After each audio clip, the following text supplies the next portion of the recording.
Magandang araw, Angels! Tunghayan po natin ang unang kabanata ng ating kwento, My Sweet Enemy. Campus Beauty, spoiled brat, mataray, ilan lamang yon sa mga adjectives na nakakabit sa isang Katrina Zeynep Mondragon. At isa ang binatang si Liam Salvador sa nabiktima ng katarayan niya nang matapunan siya nito ng juice. Wala siyang pakialam kung gwapo man ang waiter na ito. Subalit ang isang kagaya ni Liam ay hindi basta-basta nagpapasindak sa kahit na sino, kahit sa kasing ganda pa ng dalaga. Pero bago tayo magpatuloy, kung bago ka pa lamang sa aking channel, ay pakilike po ng ating video. Paklik din ang subscribe button, gayon din ang bell icon para lagi kayong updated sa mga parating ko pang uploads. Habang nasa kusina, ang padre de pamilya na si Don Lucas ay bigla niyang ibinaba ang hawak na tasa ng kape sa mesa nang marinig ang tiling iyon. Nang muling makarinig ng tili na nanggagaling sa itaas, nagmamadali siyang tumayo. Anong nangyari, iya? Agad na tanong niya pagkabukas ng pinto ng silid. Tumutulo na ang luha ni Katrina habang tinitingnan ang hawak na blouse. Napatutok ang mga mata niya roon. May bakat ng sunog ng plancha ang likod niyon at hindi na mapapakinabangan pa. Nilapitan ni Lucas ang kanyang anak. Kinuha niya mula rito ang blusa at sinipat ng mabuti. I can smell a trouble. Naiiling na sabi niya sa kanyang sarili. Dad! Paalisin ninyo si Inday ngayon din! Galit na sabi ni Katrina habang matalim na nakatingin sa katulong. Naaawang tiningnan ni Lucas si Inday habang tahimik itong umiiyak sa isang sulok. Iya, anak! Ibawas na lang natin sa sweldo ni Inday ang halaga ng blusa na kanyang nasunog.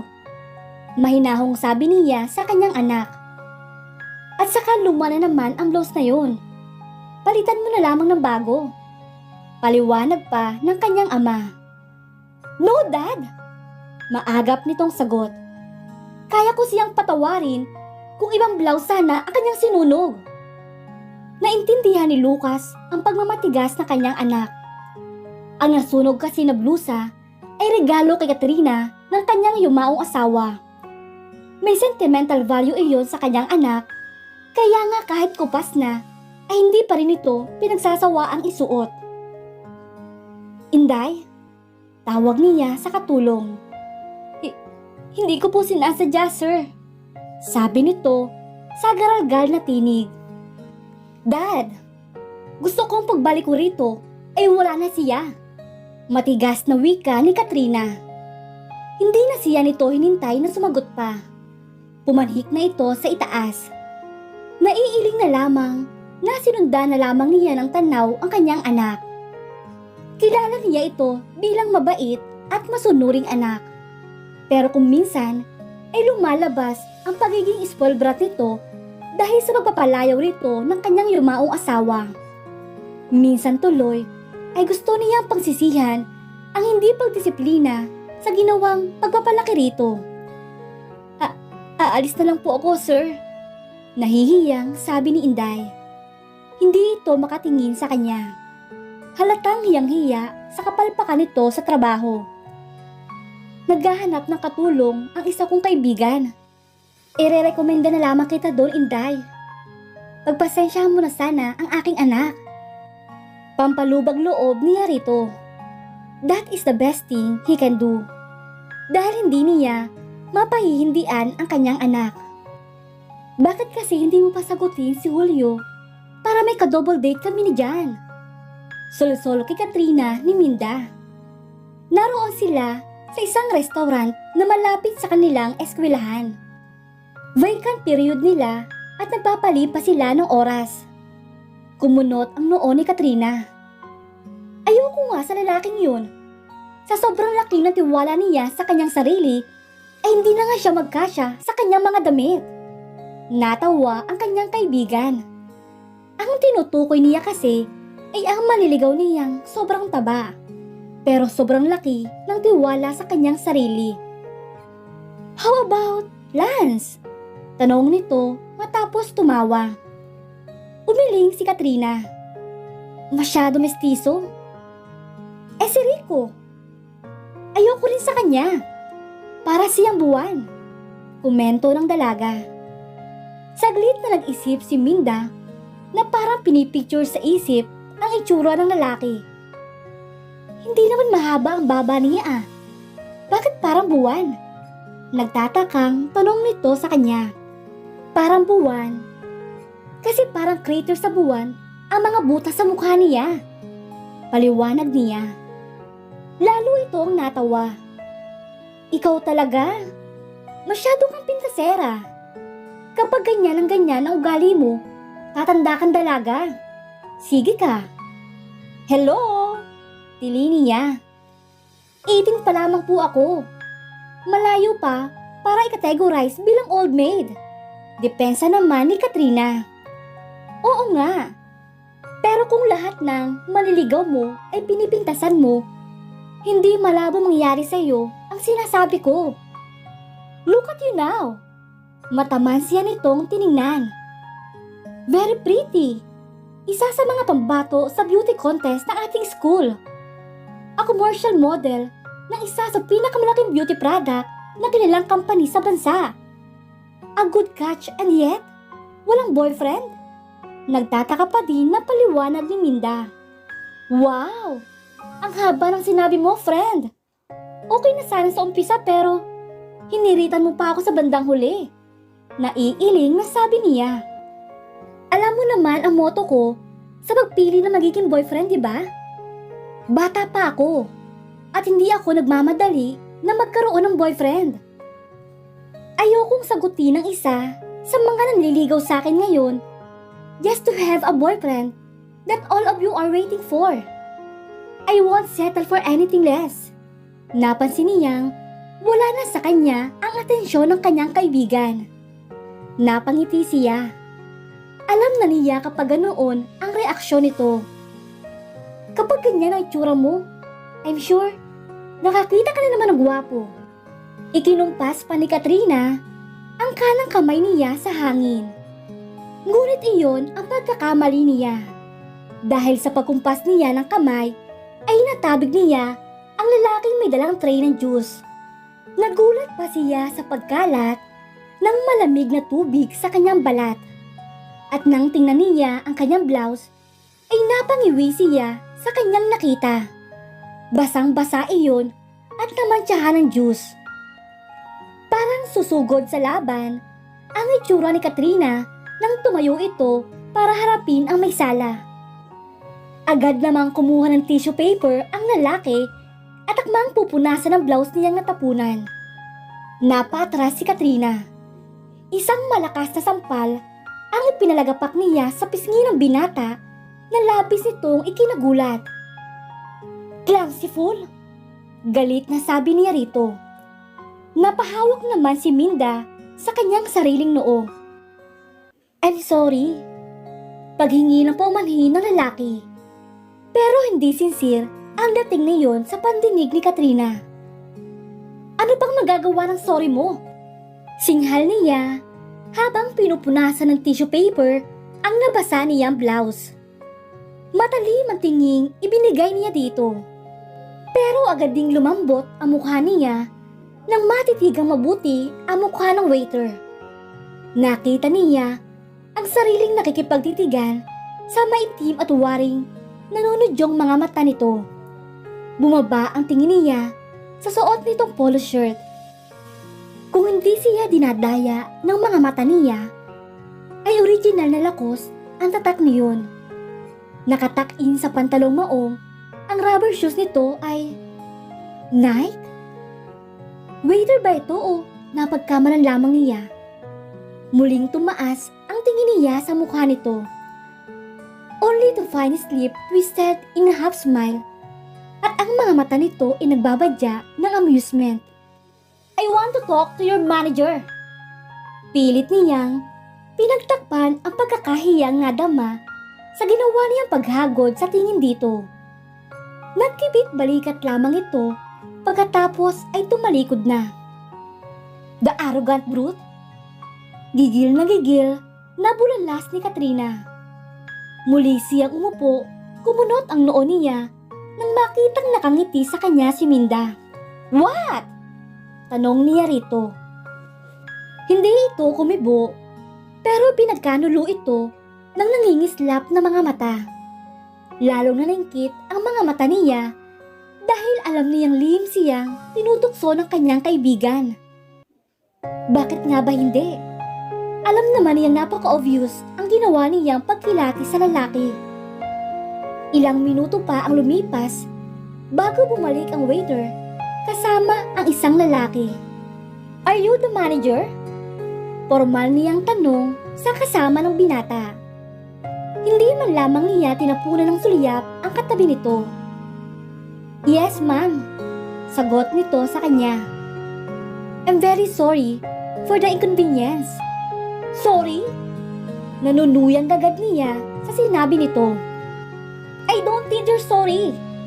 I want him fired. Pinukol niya nang matalim na tingin ang katabi nito. Ni hindi niya kinakitaan ng kababaang loob ang waiter. Sa halip, ay sinalubong pa nito ang galit niyang tingin. Those deep and sexy eyes. Muli niyang ibinaling ang kanyang tingin sa manager dahil para siyang napapaso sa mga mata ng waiter. Pero hindi siya ma'am ang pinutol ni Katrina ang anumang sasabihin ng manager. Napaka-arugante ng tauhan ninyo. I'm sure hindi naman siya magiging kawalan dito sa restaurant mo. O baka naman, gusto mo mawalan ka ng customers. Naghahamon niyang sabi. Huwag kang mag-alala, aalis ako. Muli ay narinig niya ang baritonong tinig ng waiter. Hindi niya alam kung patungkol iyon sa kanya o sa manager nito. Good! Mabuti naman at marunong kang sumunod. Taas noong sabi niya. Halika na nga. Yaya niya kay Minda na waring natutuwa sa panonood sa kanila. Minda! Malakas niyang tawag nang hindi agad ito kumilos. Saka lamang ito tumalima pero bago tuluyang sumunod sa kanya, inag-iwan muna ito ng ngiti sa dalawang lalaki. Para kang tigri kanina sa restaurant. Bungad ni Minda mula sa kabilang linya nang damputin niya ang receiver ng telepono. Napasimangot si Katrina nang maalala ang insidente sa restaurant. Napilitan tuloy siya mag-cutting classes at umuwi na lamang kanina. Huwag mo na nga ipaalala. Nasisira lang ang gabi ko. Inis na sabi niya. The situation is bad. Pero aminin mong hindi ang waiter na yon. Panguhuli nito sa kanya. What are you driving at? Iritadong tanong niya dito. Nagpakawala ito ng kinikilig na sound bago siya sinagot. Ang gwapo niya, friend! Kinikilig na wika nito sa kabilang linya. Sino? Yung manager? Patay mali siyang tanong ni Katrina. Kunwari ka pa, Katrina Zeynep.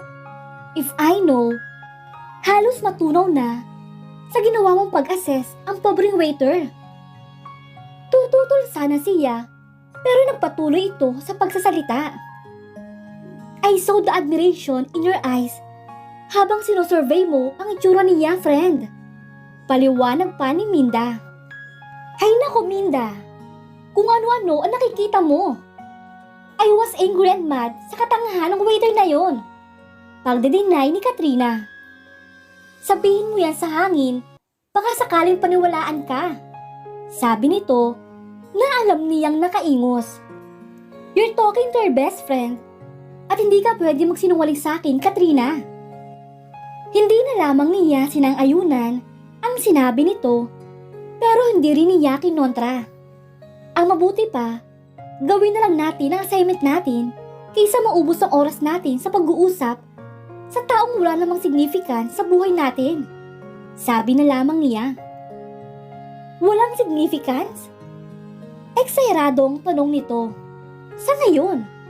Pero ewan natin sa mga susunod pang araw. Makahulugang, sabi ni Minda. Bago niya lubusang malinawan kung ano ang ibig nitong sabihin, ay nagbaba na ito ng telepono. Naiwan si Katrina ang nag-iisip.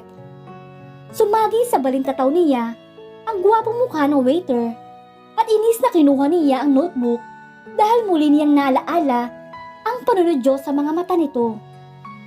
Wala akong pakialam kung gwapo ka at makisig. Pulong niya sa kanyang sarili.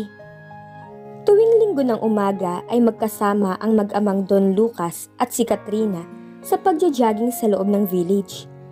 Iyon ang araw na ginugugol nila para sa isa't isa. Napakunot noo si Katrina nang makita niya ang isang lalaking nakatayo malapit sa kanilang guardhouse. May dala itong bouquet of red roses. Senyorita, kanina pa po kayo hinihintay nitong delivery boy. Bungad ng kanilang security guard nang pagbuksan sila ng gate.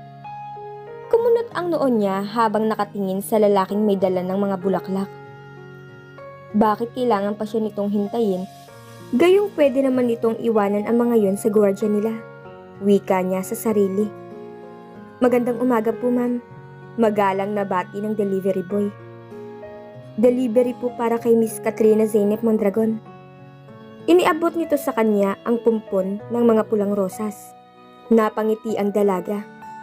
Roses always brightens her. 2,500 po. Kiming dagdag na wika ng delivery boy. Napatigil siya sa pag-amoy ng mga bulaklak. What? Inakala niyang nagkamali lamang siya ng dinig. Ngunit ganoon pa rin ang sinabi nito. Cash on delivery po ang bulaklak na yan. Patuloy nito. Hindi makapaniwalang kinuha niya ang maliit na card na naka-attach sa mga rosas. Sinong Herodes kaya ang magpapadala sa kanya nun? My sweet Katrina. Ako sana ang magbabayad ng mga bulaklak, pero tinanggalan mo ako ng trabaho. Sincerely, Liam. Kumunot ang noo niya matapos mabasa ang note. Wala siyang kilalang Liam. Nang biglang sumagi sa isip niya ang waiter na nakabuhos ng juice sa kanya. Ang ipinatanggal niya sa manager ng restaurant na yon.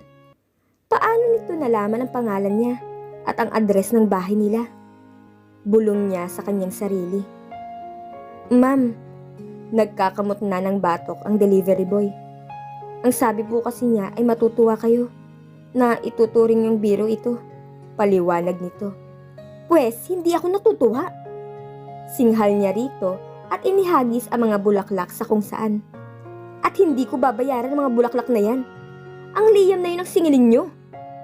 Pagkasabi nun, ay tumalikod na siya at tuloy-tuloy na pumasok sa loob ng bahay. Nagpupuyos sa galit ang dibdib niya. Pakiramdam niya ay napahiya siya ng husto. Namutla ang delivery boy at dinampot nito ang mga bulaklak sa lupa. At pinagmasdan na para bang paraan iyon para maibalik ang dating ganda nun. Ako na lamang ang babayad ng mga yan.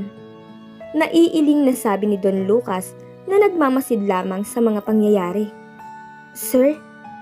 Muli ay napakamot sa batok ang delivery boy. Tila nahihiya ito. Para hindi ka mapagalitan ng may-ari ng flower shop. Pero mayroon lang sana akong ipapakiusap sa'yo. Mataman niyang tiningnan ang card. Sinupil niya ang pagsilay ng ngiti sa mga labi. Sunod-sunod na tango ang ginawa nito. Makikita sa mukha nito na parang kahit ano siguro ang ipakiusap niya ay gagawin niya ito. Huwag lamang mawalan ng trabaho. Nangingiting sinabi niya ang gusto niyang mangyari. Hindi naman ganoon kahirap ang ipinapagawa rito, kaya nasisiyahang tumango ang delivery boy. Agad na nagbihis si Katrina. Hindi niya mapapalampas ang ginawa ng Liam na yun. Nagpaalam siya sa kanyang daddy. Pagkatapos ay nagpahatid siya sa driver sa isang restaurant na pinapasukan ng aroganteng waiter. Nahiling niya sana ay bukas iyon at naroon pa ang Liam na yon. Nariyan ba si Liam? Mataray na tanong niya sa gwardyang naka-duty. Bukas naman ang nasabing restaurant. Nasa loob po, ma'am. Hindi na niya tinapos ang sasabihin nito. Dire-diretso na siyang pumasok sa loob ng restaurant. May mangilan-ngilan ng customers na kumakain, ngunit wala sa paligid ang hinahanap niya. Nakita niya ang nakapaskil na "For employees only" na nakasarang pinto sa gawing sulok ng restaurant. Pumasok siya roon. Nahinto ang masayang huntahan ng mga nasa loob sa bigla niyang pagsulpot. Nakaharap sa pintuan ang hinahanap niya, kaya agad niya itong nakita. Walang salitang nilapitan niya ito at sinampal. Nahaplos ni Liam ang nasaktang pisngi. Dumilim ang mukha nito. "Nagiging habit mo na ba ang basta na lamang manakit ng kapwa mo?" Malamig ang boses na sabi nito. Kabaligtaran ng mga mata nitong animoy nag-aapoy sa galit. "It's time for you to learn your lesson." Hindi inaasahan ni Katrina ang sumunod na hakbang nito. Marasya nitong niyakap at hinalikan sa mga labi. Madiin ang paraan ng paghalik nito. Natila nagpaparusa. Pero ilang sandali pa ay biglang nagbago ang tempo ng halik nito. Naging marahan na may kasamang pag-iingat. Nagulat pa siya nang humikay ito sa kanya. Bagya siya nitong inilayo sa katawan nito at tila natilihan sa nakitang anyo niya. Nangingislap ang mga mata niya sa namumuong luha. Pakiramdam niya ay namamaga ang mga labi niya dahil sa nagparusang halik na ginawad nito. Pakiramdam niya ay namamaga ang mga labi niya dahil sa mapagparusang halik na iginawad nito. Nakita niya ang pagrehistro ng guilt sa anyo ng binata. Naisuklay nito ang mga daliri sa buhok. Tinangka siya nitong hawakan ngunit umatras siya. "I'm sorry." Nagmamadali siyang tumalikod at lumabas na yun habang pumapatak ang luha sa kanyang mga pisngi. Nasa veranda si Lucas nang makita niya ang anak na patakbong dumarating. Tumatakbo rin pumanhik ito sa itaas. Kaya nagtataka siya dahil hindi man lang siya nito napansin. Pumunta siya sa garahe. Naabutan niyang naglilinis na ng kotse ang driver ng kanyang anak. "Sir, magandang umaga po." Pagbibigay galang nito nang makita siya. "Gascon, saan ba kayo nagpunta ni Katrina?" Tanong niya. "Doon po sa restaurant na malapit sa eskwelahan ni Senyorita Katrina." Sinabi nito ang pangalan ng restaurant. Tumatangong tumalikod si Lucas. May nabuong conclusion sa isip niya. Nakatanggap ng bulaklak ang anak niya mula sa isang lalaking nagngangalang Liam.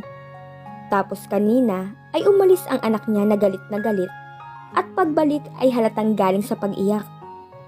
May possibility na ang Liam na yon ang dahilan ng ipinagkakaganoon ng kanyang unika iha. Pero sa halip na magalit, sa hindi nakikilalang lalaki ay napangiti pa siya.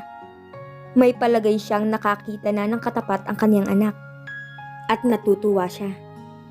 Titig na titig si Liam sa napakagandang muka ng commercial model. Nakangiti ito sa TV screen, kakaiba sa personal na lagi lamang nakasimangot sa kanya. At 2 beses pa siyang nasampal. Pinatay niya ang TV nang matapos ang beauty soap commercial na si Katrina, ang model. Bumalik sa isip niya ang nangyari kahapon sa restaurant. Hindi niya ginustong halikan nito. Not because he didn't want to kiss her, but because he didn't want to put her to shame. Alam niyang napahiya ang dalaga. Lord, dalaga na bang maituturing si Katrina? 18 pa lamang ito at kasalukuyang nasa second year college pa lang ito. Naalala niya ang naging usapan nila ng kanyang mga kaibigan. "Pare, bubot pa ang gusto mong diskartihan," sabi sa kanya ni Kaloy, isang malapit na kaibigan. Hindi niya inilihim sa mga ito ang pagkakagusto niya kay Katrina na una niyang nakita sa restaurant na pag-aari nila ng isa sa mga close friends niya. Tinungga niya ang basong may lamang beer. Nasa harap sila ng inuman ng kanyang mga kabarkada. "Hindi ko naman pipitasin hanggat hindi nahihinog," paliwanag niya sa mga ito. Natawa ang mga kaibigan niya. "Liam pare, kung ganun kaganda ang batang yun, hindi malayong maraming manliligaw ang gustong makabingwit doon. Baka kailangang i-babysit mo pa si Katrina para masiguro mong ikaw lang ang makakalapit sa kanya," sabi ni David. Natahimik siya. Aware naman siya sa posibilidad na maraming magkakagusto dito. Ngunit hindi pa niya alam kung paano mababakuran si Katrina. At kung paano nito malalaman na nag-e-exist siya sa mundo. Kahit paano ay naglubag ang loob niya. Ang nangyari kahapon ay isang dahilan na para hindi siya makalimutan ni Katrina. Siya ang mapalad na lalaking nagbigay dito ng first kiss. And that made him a very proud man. Kahit paano ay naglubag na ang loob niya. Ang nangyari kahapon ay isang dahilan na para hindi siya makalimutan ni Katrina. Siya ang mapalad na lalaking nagbigay rito ng first kiss. And that made him a very proud man. Kahit 7 taon ang tanda niya rito. Gagawa siya ng paraan para makalapit kay Katrina. Nag-angat ng ulo si Lucas nang sumungaw si Katrina sa pinto ng library. "Good evening, Dad." Alanganin ang pagkakangiti nito. Halatang tinatansya ang kanyang mood. Kabisadong-kabisado na niya ang mga gawing iyon na kanyang unika iha. Inalis niya ang suot na salamin sa mga mata at iminuestrang lumapit ito. Mataman niyang pinagmasdan si Katrina. Kakaiba kasi ang ikinikilos nito. She usually greets him with a big hug and kiss. "May problema ba, iha?" Malambing na tanong niya rito. Napalunok ang dalaga mula sa likuran ay inilabas nito ang report card at inabot sa kanya. Puro mabababa ang marka niya. "Katrina Zeynep? Anong ibig sabihin nito?" Kagat-labing nag-angat ito ng tingin. "Bukod po kasi sa talagang mahirap ang subjects na yan, hindi ko po gusto ang teachers." Paliwanag ng dalaga. "For goodness sake, Katrina Zeynep! Estudyante ka at wala kang karapatang mamili kung sino ang gusto mong maging teacher. Your duty is to study your lessons. At may usapan tayong pagbubutihin mo ang pag-aaral mo. Unless nagbago na ang isip mo na hindi ka na sa Amerika magpapatuloy ng pag-aaral." Mahabang sermon ni Don Lucas. Hindi ito kumibo. Batid nitong galit na siya dahil 2 beses na niya itong tinawag sa buong pangalan nito. Ganoon siya kapag nagagalit dito. "Speak up, young lady." Medyo bumaba na ang tono ng boses ng daddy niya. "Dad, nahihirapan talaga ako when it comes to numbers." Katwiran ni Katrina. "Look at the other subjects. Matataas naman ang grades ko." Muli niyang pinasadahan ng tingin ang report card ng anak. Totoo ang sinasabi nito. Bukod tanging ang 2 naturang subjects ang mababa ang grado. Saglit siyang nag-isip. "Ako ang bahala," sabi niya maya-maya. Mabilis itong umiling. "No, Dad. Ayokong kausapin yung mga teachers ko para lang mabago ang grades ko." Iba ang naging interpretasyon nito sa tinuran niya. "Ayoko ng ganun. If I deserve lower grades, then let it be. Ayokong masabihang ginagamit ng kayamanan para bilhin ang mga grades ko." Paliwanag ni Katrina. "At sino naman ang may sabi sa'yo na kakausapin ko ang mga teachers mo?" Nagtatanong ang mga mata nito nang tumingin sa kanya. "I'm going to hire a private tutor for you." Dugtong ng kaniyang ama. Halatang nakahinga ito ng maluwag. Dad? What?" "Kailangan na kasing pirmahan niyo ang report card na to. Ibabalik ko yan sa advisor ko bukas." Paliwanag niya. Kinuha ni Lucas ang sign pen at pinirmahan ang report card.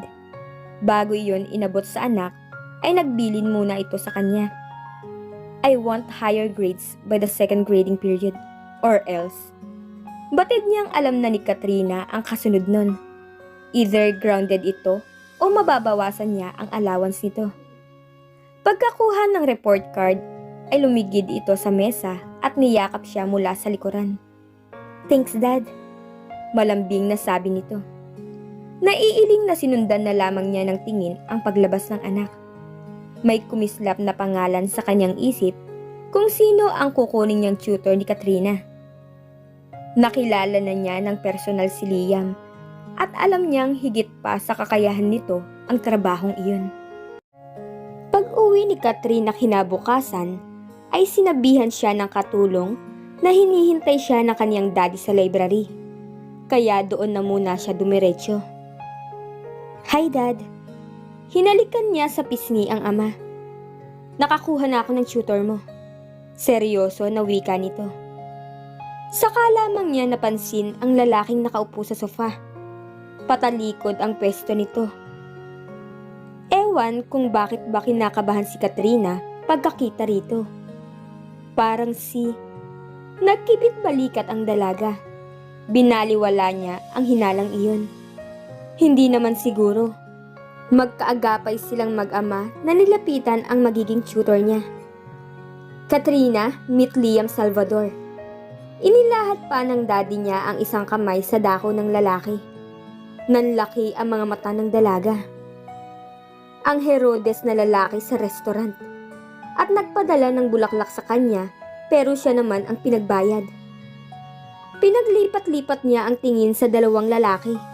Wala siyang makitang clue na planado ang pangyayaring iyon. "Pleased to meet you, Miss Mondragon." Tumayo si Liam at nakangiting iniabot pa ang isang kamay sa kanya. Kahit lihim na nagngingit-ngit, ay napilitan siyang tanggapin ang pakikipagkamay nito. Hinihingi ng kagandahang asal ang gayon at ayaw niyang makahalata ang kaniyang daddy na may alitan sa pagitan nila ni Liam. Para siyang kinuryente sa sandaling pagdaop ng kanilang mga palad. Bigla niyang binawi ang kamay nang maramdamang pinisil iyon ng lalaki. "Iho, Katrina na lang ang itawag mo sa kanya. Everybody calls her in her nickname," sabi ng daddy niya. Tumango si Liam na hindi inaalis ang pagkakatingin sa kanya. "O paano, maiwan ko na kayong dalawa. You can talk about the schedule, Liam. Bahala ka na sa anak ko." Bilin ng daddy niya sa kanya. "Yes, sir." Magalang na sagot ni Liam. "Anong karapatan mo para maging tutor ko?" Nakaarko ang isang kilay ni Katrina nang itanong iyon. Bakas ang disgusto sa kanyang boses, pati na sa ekspresyon ng mukha niya. At wala siyang balak makipagplastikan sa lalaki. "I don't think there's a need to answer that. Ang daddy mo ang nag-hire sa akin, kaya alam niyang qualified ako." Pasupladong sagot nito. Lalo siyang nainis. Nobody talks to her like that. "Kaya kong sabihin kay daddy na ayoko sa'yo." Hamon ng dalaga dito. Nagkibit balikat lang ito. "The feeling is mutual, young lady. I'm here for the job. Trabaho lang, walang personalan." "Young lady?" Esaheradong agad niyang sabi dito. "Oh, I see. Matanda ka na nga pala. Kaya gano'n ang tawag mo sa akin."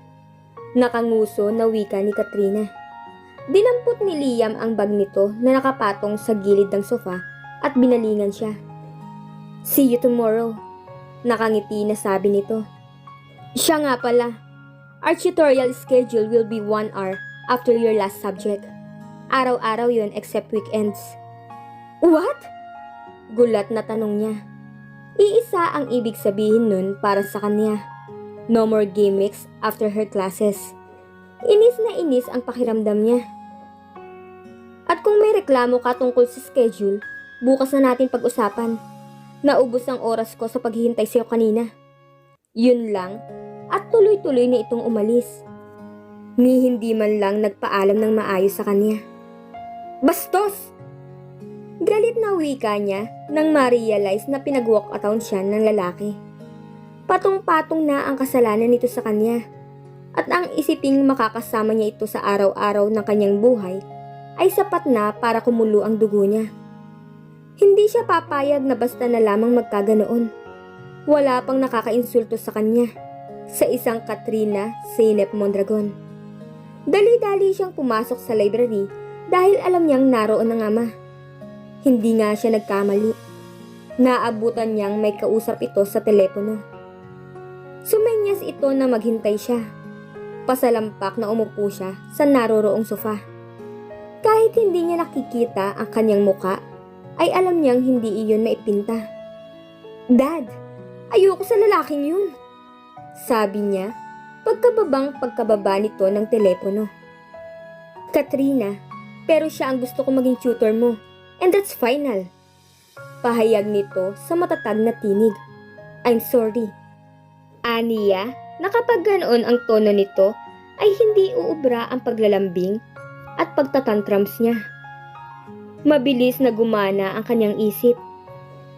Paano niya ako matuturuan sa mga subjects ko? Ganong isa lamang siyang waiter. Giit pa din ni Katrina. Hindi yun ang sinasabi ng resume niya. Tumayo ito mula sa pagkakaupo at kinuha ang isang folder na nakapatong sa mesa. Binuksan niya yon at binasa. He is a graduate of BS Mathematics from De La Salle University. A magna cum laude for that matter. Napatanga ang dalaga. Paano magkakaganon? Gayong waiter lamang siya, hindi ba? Nagtataka pa din na tanong ni Katrina.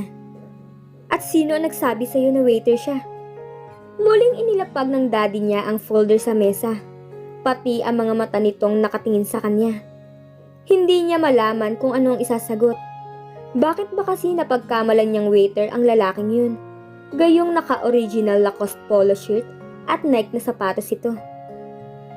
Katrina, nakita ko siya sa restaurant na malapit sa school namin.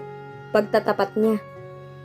And you concluded na porke nakita mo siya na naroon ay waiter na ang trabaho niya? Tanong ng daddy niya. Napatungan na lamang ang dalaga.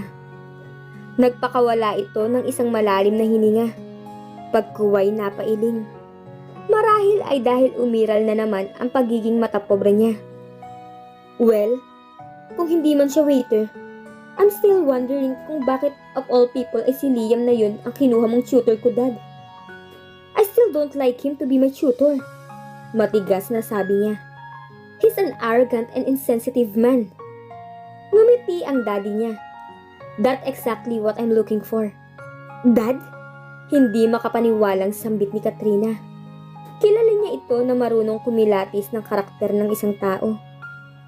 Bakit pumalpak yata ang katangiang iyon ng daddy niya pagdating kay Liam? Bulong niya sa kanyang sarili. I need a tutor who can discipline you. At may palagay akong si Liam ang kailangan ko. Sabi nitong hindi pinansin ang pagsimangot niya.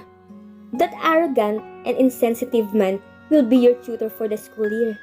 And that's final. Seryoso na sabi ng daddy niya. Pero Dad, umiling ito. I'm sorry, Iha, pero hindi mo na mababago ang desisyon ko. Inis pa ring tumalikod si Katrina. Nasa pintuan na siya nang marinig ang pagtawag ng ama. Lumingon siya. I'm just curious, Iha. Paano mo nalaman ang katangiang iyon ni Liam? Believe me, Dad, you wouldn't want to know. Sagot niya at isinara na ang pinto. Paano niya sasabihin sa daddy niya na hinalikan siya ng Herodes na Liam na yon sa harap ng maraming tao? She would die of embarrassment. Unang araw ng tutorial lesson nila ni Liam. Para ipakita dito na labag sa kalooban niyang maging tutor ito, ay sinadya niyang magpahuli sa takdang oras na pinag-usapan. Nagtagal pa siya sa loob ng campus kahit tapos na ang klase niya.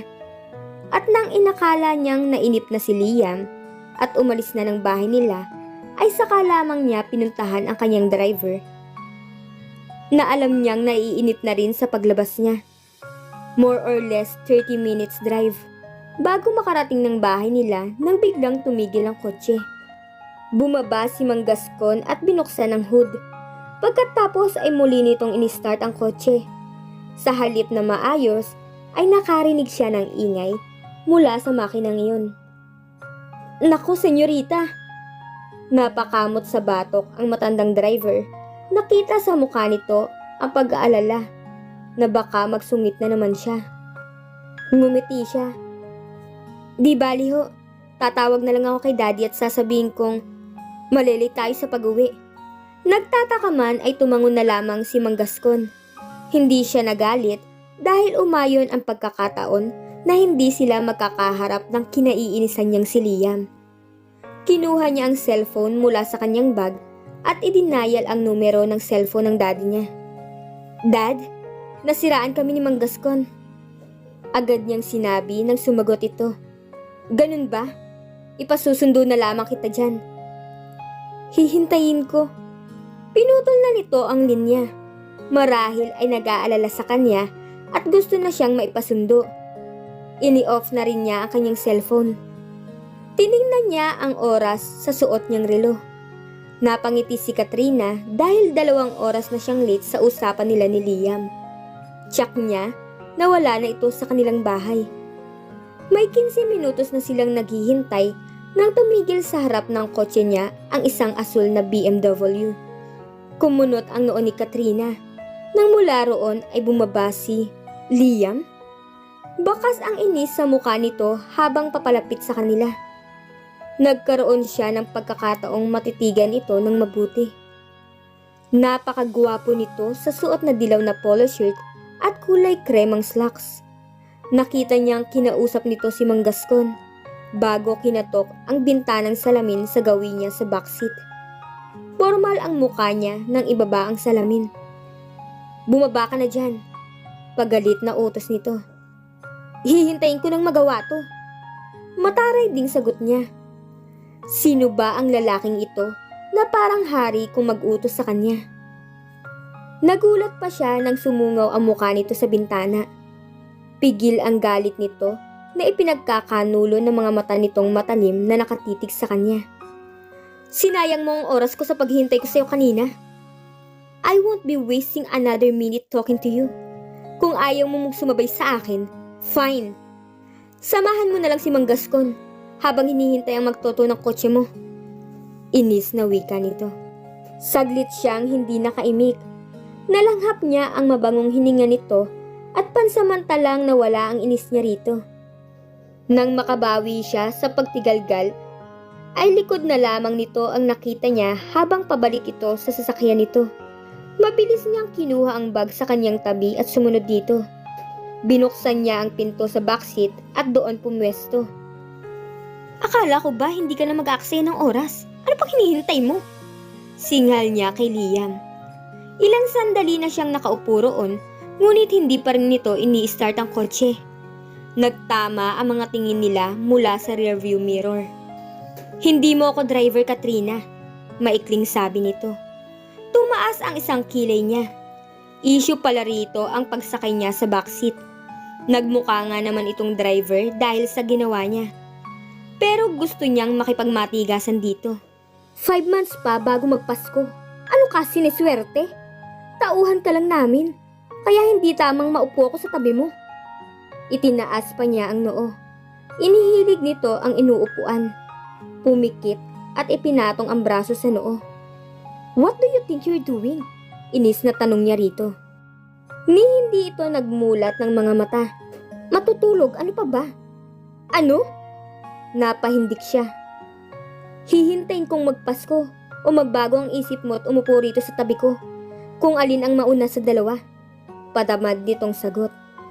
Gigil na gigil si Katrina. Sa tono ng pananalita nito ay nasisiguro niyang hindi ito yuyukod sa gusto niya. Kung gaano siya ka-stubborn ay mukhang ganun din ang lalaking ito. Naibulong niya sa kanyang sarili. Padarag siyang lumabas mula sa backseat at padabog na isinara ang pinto. At padabog din siyang umupo sa tabi nito sa front seat. Saka lamang nagmulat ng mga mata si Liam at idiniretsyo ang upuan. Humugis ang ngiti sa mga labi nito. "Fasten your seatbelt, Your Royal Highness," patuyang wika ni Liam. Madilim pa rin ang mukhang sinunod niya ang inuutos nito. Wala silang imikan hanggang sa makarating sa kanilang bahay. Mabilis siyang lumabas ng kotse. Kinagabihan, pabiling-biling siya sa kaniyang ama. Hindi pa rin humuhupa ang inis niya para kay Liam. Hindi natuloy ang kanilang tutorial lesson dahil nagdahilan siyang sumakit ang ulo niya. Nagulat nga siya nang pumayag agad dito. Kaya kailangang gumawa siya ng paraan kung paano niya mapapaalis si Liam. Hindi na niya pwedeng i-consider ang paggamit niya ng charm sa kanyang daddy dahil natitiyak niyang hindi ito papayag. Kailangang kusang loob na magbitiw ang lalaki. Ngunit paano? Bumalik sa isip niya ang nakitang galit ni Liam dahil sa pagmamatigas niya. Kung mapupuno ito sa pagkaka-stubborn niya, ay may possibility na mag-resign ito bilang tutor niya. Napangiti siya. Nakasisiguro siyang magtatagumpay ang plano niya. Anong magagawa ko kung hindi ko maintindihan ang sinasabi mo? Ibinagsak ni Katrina ang ballpen sa ibabaw ng mesa. Mataman siyang pinagmasdan ni Liam. Alam kong naiintindihan mo ang lessons natin, Katrina. The problem with you is you don't give your full attention. You're such a lousy tutor. Pintas niya rito. Paano ka kaya naging magna cum laude? Gayong hindi mo naman ma-explain sa akin ng matino ang tungkol sa lessons natin. Bumuntong hininga ito. Dahil hindi ka naman nakikinig. Inis na din na wika ng binata. Ako pa ang sinisisi mo? Bakit ba narito ka in the first place? Tanong niya. Hindi ko nga maintindihan ang itinuturo ng teachers namin sa school. Kung pareho naman pala kayong hindi ko maintindihan, ano pa ang silbi mo dito? Mataray na tanong niya dito. Kung gusto mo akong inisin para mag-resign bilang tutor mo, kalimutan mo na. I will only resign if you have improved your grades. Mahinahong sabi ng binata. Yun pa ang ikinakainis niya rito. Hindi umuubra ang plano niyang maubos ang pasensya nito. Sa pool nang magsimula ang tutor lesson nila, ay hindi niya magawang magalit ito. Kahit sinasadya na niyang imali ang mga problem solving na ibinibigay dito, ay matyaga pa rin itong ipinapaliwanag kung paano makukuha ang kasagutang iyon. Tila may bumbilyang umilaw sa utak niya nang maalala ang sinabi nito kani-kanina lamang. Ano nga uli yung sinabi mo kanina? Nagtatakang tumingin ito sa kanya. Alin doon? Marami akong sinabi kanina. Kailan ka nga magre-resign bilang tutor ko? Hindi niya naitago ang excitement sa boses niya. Kapag nag-improve na ang grades mo. Sagot nito na may pagdududa sa tono. Napangiti si Katrina. Unang ngiti na ginawa niya sa pool nang maging tutor niya si Liam. Palpak ang unang plano niya. Ngunit nasisiguro niyang malapit na niya hindi makita ang lalaking ito. Bulong niya sa sarili. Muli niyang dinampot ang ballpen at matamang binalikan ang mga problem solving sa subject niya. May kutob siyang mag-e-excel na siya sa subject na yun. Napangiti rin si Liam. Parang lumiwanag ang buong paligid nang makita niyang ngumiti si Katrina. Unang pagkakataon iyon na nakita niyang ngumiti ito. Simula nang mangyari ang insidente sa restaurant. Naaaliw na pinagmasdan niya ito habang nagbabasa. Sa tuwing magkikita sila, ay dobleng pagpipigil ang kinakailangan niya para huwag itong halikan. Sweet and innocent lips na kanyang natikman.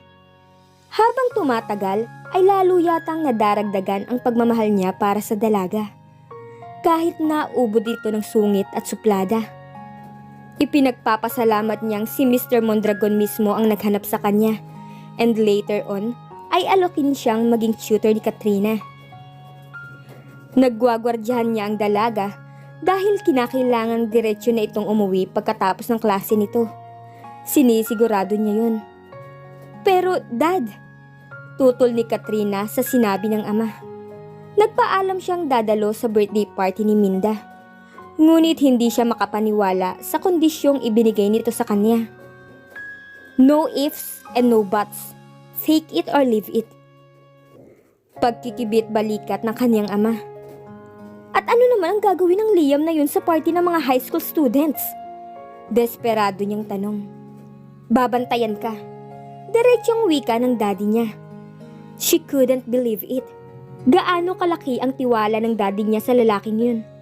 Considering na 2 linggo pa lang na nagkakakilala ang mga ito. Hindi niya akalaing unti-unti nang nawawala ang tiwala ng daddy niya sa kanya. Dati-rati naman ay pinapayagan siya nito kahit na driver lamang ang kasama niya. At kung hindi siya pumayag, giit pa na wika niya sa ama. Then you have to stay home. Maikling sagot nito at ibinalik na ang tingin sa binabasang dyaryo. That's not fair, Daddy. Ibinaba nito ang hawak na dyaryo at muli siyang hinarap. That's my condition, Katrina. If you can take it, then leave it. Seryoso na wika nito. Hindi siya umimik. Si Liam lamang pala ang tanging pag-asa niya para makadalo sa party ng kanyang best friend. At yun ay labis niyang ikinaiinis. Anong pinakain niya kay Daddy? At ang laki ng tiwala niya. Sagabal ka talaga sa buhay ko, Liam. Inis na wika niya sa sarili. Sa ikalawang pagkakataon ay malalagay siya under his mercy. Una ay noong sunduin siya nito nang masiraan sila ng kotse ni Mang Gascon. Kung hindi niya ito mapapapayag ay hindi rin siya makakadalo. Kung hindi nga lang ba importanteng makapunta siya sa birthday party ni Minda ay hindi na lamang siya dadalo. Kaysa naman makiusap siya sa Liam na yon. Parang nakikinit-kinita na niya ang nakakalokong ngiti ng Herodes na lalaking yun. Liam? Tapos na ang tutorial lesson nila para sa araw na yon. 2 araw na lamang ang nalalabi at birthday party na ni Minda. 3 araw na siyang kumukuha ng buwelo kung paano magsasabi kay Liam. Pero kapag kaharap na niya ito, ay hindi naman niya masabi ang gustong sabihin. Nag-angat ito ng tingin. Kasalukuyan na initong inaayos ang mga gamit. May gagawin ka ba sa Sabado? Sa wakas ay naitanong din niya. Saglit itong nag-isip. Bakit? Yayayain mo ba akong mag-date? Pagkuway nakangiting balik tanong nito. The nerve. Yun ang gusto niyang sabihin. Ngunit ang isiping sa lalaking ito na kinaiinisan niya nakasalalay ang pagpayag ng kanyang daddy ay pinigilan niya ang kanyang sariling tarayan ito. Nagpilit siyang ngumiti rito. Hindi naman actually date. At ipinaliwanag niya rito ang balak niyang pagdalo sa birthday party ng kanyang best friend at ang kondisyong ibinigay ng kanyang ama. Hindi siya nagkamali ng hula dahil nasilayan niya ang nakakalokong ngiti ng lalaki. And what if I don't come with you? Tila kumikislap ang mga mata nito. Hindi ako makakadalo sa party. Kagat labing pag-amin niya. Nagpakayuko-yuko siya para hindi makita ni Liam ang pananalim ng kaniyang mga mata. She hated him. Siya na nga tong nakikiusap pero nagmamalaki pa ang lalaking ito. He should be honored dahil hindi siya sanay ng makikiusap. Why do I have this feeling na hindi bukal sa loob mo ang pakiusap mo sa akin, Katrina? Hindi nito itinago ang amusement sa tinig. Mabuti at alam mo, sa isip niya. Pero syempre ay hindi niya sasabihin iyon kay Liam. Ang alam ko kasi kapag nakikiusap ang isang tao, may kasamang please. Patuloy nito. Halatang pinoprovoke talaga siya para humalagpos ang nagtitimping galit niya. Kinalma muna niya ang sarili bago nag-angat ng tingin. Pwede mo ba akong samahan sa party ng best friend ko? Please? Please? Ipinagdiinan niya ang huling salita at sa sarkastikong paraan. Ngumiti ito. You should practice saying that word more often. Hindi sincere ang dating sa tainga ko eh. Hindi siya nakakibo. Sa sulok ng kanyang mga mata ay nakita niyang dinampot nito ang bag at tumayo na. Natitilihang tinawag niya ito. Liam! Pag-iisipan ko muna ang pakiusap mo. Ni hindi ito lumingon nang sabihin yon. Nang tuluyang mawala sa paningin niya ang lalaki, ay inis na ibinato niya ang throw pillow. Iyon ang gusto niyang gawin kanina pa, ngunit hindi sa sahig. Hindi niya sa sahig patatamain yung unan, kundi sa mukha ng Liam na yon. That conceited beast. What? Gulat na tanong ni Minda. Anong ibig mong sabihin hindi ka pinayagan ng daddy mo? Alam ba niyang ako ang may birthday? Nagtatakang wika ni Minda. Ikinuwento niya rito ang kondisyong ibinigay ng kanyang daddy. Wow! Manghang bulalas nito nang matapos siya. This Liam must be really something. Imagine, nakuha niya ang tiwala ng daddy mo. Some kind of friend ha? Nakaismid na sabi niya. Hindi niya inaasahang maku-curious pala ang kaibigan sa antipatikong yun. Katrina, wala ka namang ibang choice kundi sundin ang kagustuhan ng daddy mo. Bakit hindi mo na lang i-enjoy ang company ni Liam? Suggestion nito. I hate him. Just as I hate strawberry jam. Malakas itong tumawa. Marahil, katulad niya ay naalala rin nito ang insidenteng yun. Pumunta sila noon sa bahay ng isa nilang kaklase. Kagagaling lamang sa bagyo ng Mami Kimberly at pinatikim sa kanila. Ang isang produkto roon na pasalubong nito. Naisubo na niya ang isang kutsarang strawberry jam nang ma-realize niya kung ano iyon. Simbilis ng kidlat na humango siya sa comfort room para ilabas ang jam. That Katrina, dahil lamang sa isang kutsarang strawberry jam ay nawala na ang poise. Tudyo pa ni Minda at natiyak niyang naalala nga rin nito ang insidenteng iyon. Ganun ko kahit si Liam. I can't stand him. Gigil pa rin sabi niya. Guwapo pa tong Liam na yun? Curious na tanong ng kaibigan. Naalala niya na hindi nga pala niya binabanggit sa kaibigan na ang lalaking nakatapon sa kanya noon ng juice at ang tutor niya ay iisa. Sinadya niyang huwag sabihin kay Minda ang tungkol doon dahil nasisiguro niyang susugod ito sa kanila para makita ang lalaki. Para makita si Liam na agad nitong natipuhan. Pero bakit nga ba ayaw niyang papuntahin si Minda sa kanila? Dahil ayoko maistorbo ang tutorial lesson namin. Medyo makulit si Minda at baka kulitin lamang nito si Liam, pangangatwiran niya sa sarili. Katrina, untag nito sa kanya. Tinatanong ko kung ano ang itsura ni Liam. Antipatiko at mayabang. Mariin niyang sagot. Ang tinatanong ko ay yung physical attributes niya. Anyway, I'll see him on Saturday. Nakangiting wika nito na lalo lamang na curious sa naging sagot niya. Kilala kasi siya nito. Madali niyang masasabi kung pangit ang lalaki. Pero iba ang isinasagot niya na nangangahulugan lamang na gwapo nga si Liam. Pwede ko na bang malaman ang sagot mo? Mahinang tanong niya sa binata. Biyernes na at bukas na ang party pero wala pa rin itong binabanggit kung sasamahan siya o hindi. Tiningnan siya ni Liam. Sasama ako, pero may kondisyon. Seryoso na wika ng lalaki. Nanlaki ang mga mata ni Katrina.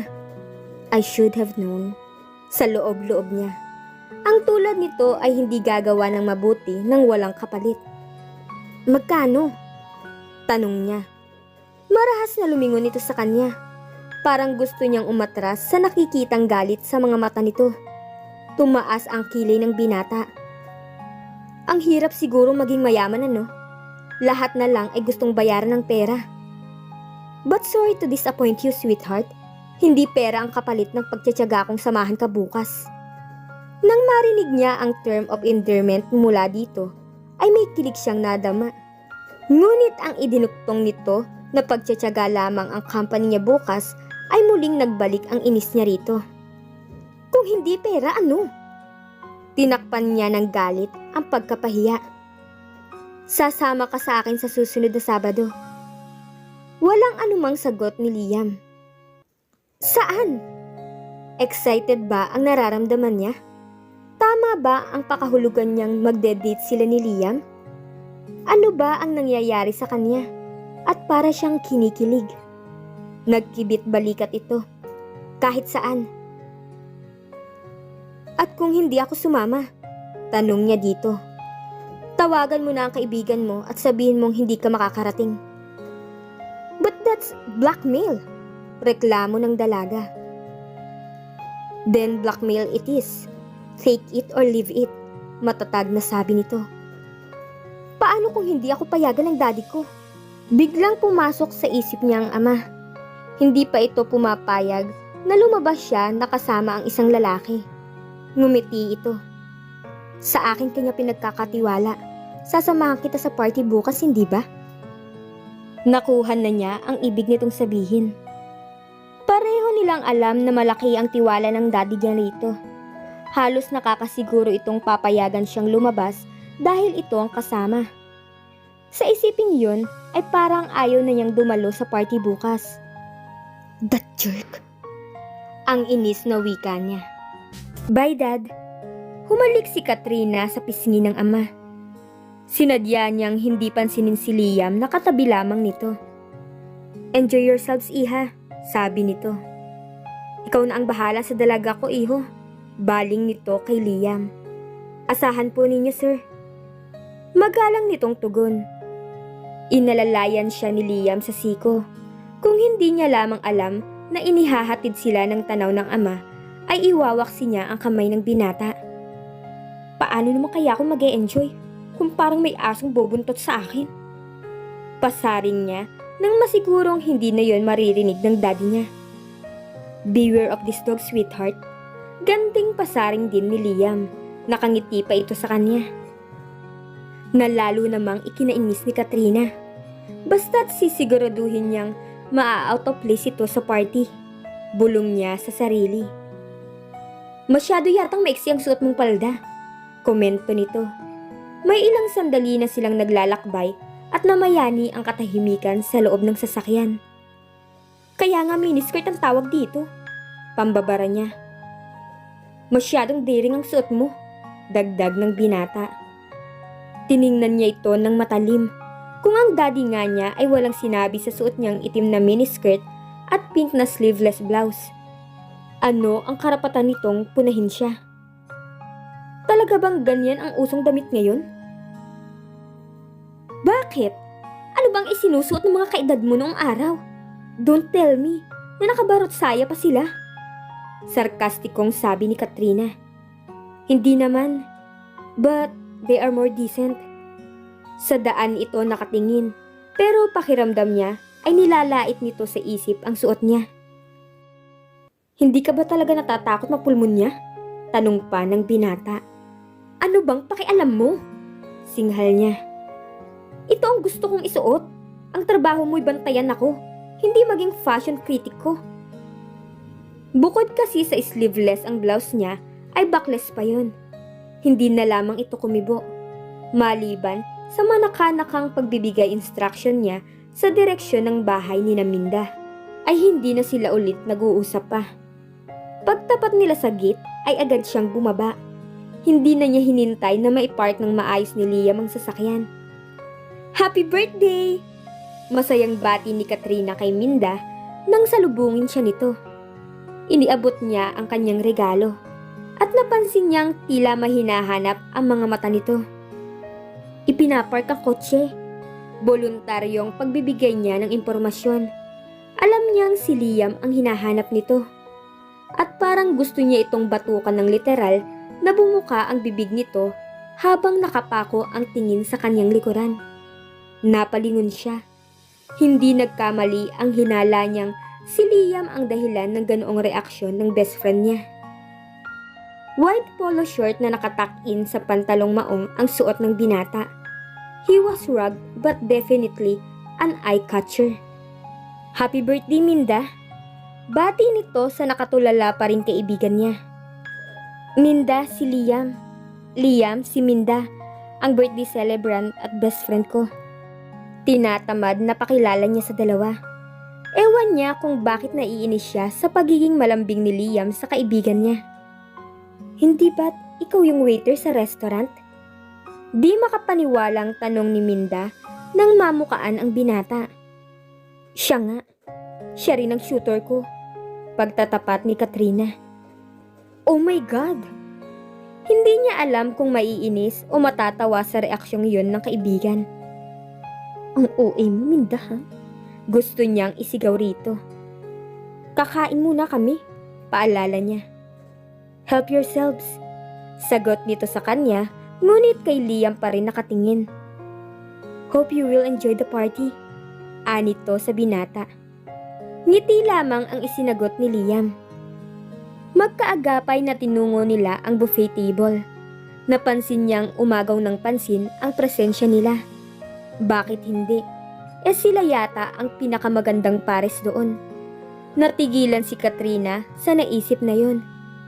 Sila ni Liam ang magandang pares? Wake up, Katrina. kastigo niya sa kanyang sarili. Ewan niya kung bakit naiinis siya sa mga babaeng obvious ang pagsuswan kay Liam. At nang tingnan niya ang reaksyon nito, ay lalo lamang siyang nainis dahil halatang nasisihan ito sa atensyong nakukuha nito. Hanggang sa matapos ang pagkain nila ay hindi niya ito pinansin. Nang mag-umpisa ang sayawan ay may lumapit sa kanyang isang manliligaw at agad siyang nagpaunlak. Ni hindi man lamang niya tinapunan ng sulyap si Liam. Sinadya niya pang humarap sa dako nito para inisin pa itong lalo. Kahit hindi niya gusto ang kasayaw ay kung todong ngiti siya. Pang-commercial ng toothpaste ang ganda ng pagkakangiti niya. Tumaas ang isang kilay niya nang makitang lumapit si Jackie kay Liam. Kaklase niya ang babae at popular sa kanilang school dahil sa pagiging game nito. Sa States ito lumaki, kaya hindi nakakapagtakang liberated ang pananaw nito sa pakikipagrelasyon. At ang Herodes na si Liam na yun, mukhang nag-e-enjoy naman sa company ng makiring babae. Nakangiti na ito kumpara kaninang hindi halos maipinta ang muka habang pinanonood siya sa pakikipagsayaw niya kay Lance. Mukhang type ni Jackie ang kasama mo. Sinundan pala ni Lance ang tinitingnan niya at nakita nito ang dalawa. Lahat naman ng lalaki type ng babaeng yun? Maanghang na sagot niya. Nawala na ang ngiti niya at napalitan ng inis dahil halos magkadikit na ang mukha ni na Liam at Jackie. Palagay niya ay nakalimutan na ni Liam na kasama siya sa party na yun. Ni hindi na siya nito tinapunan ng tingin mula pa kaninang tumabi si Jackie rito. Nauuhaw ako. Walang paalam na umalis si Katrina sa dance floor at naiwan si Lance na nagulat sa ginawa niya. Sinundan siya nito. Why don't we go somewhere else? Tanong nito sa kanya. Disgusted na tiningnan niya ito. Ang manliligaw niyang sobrang mestizo.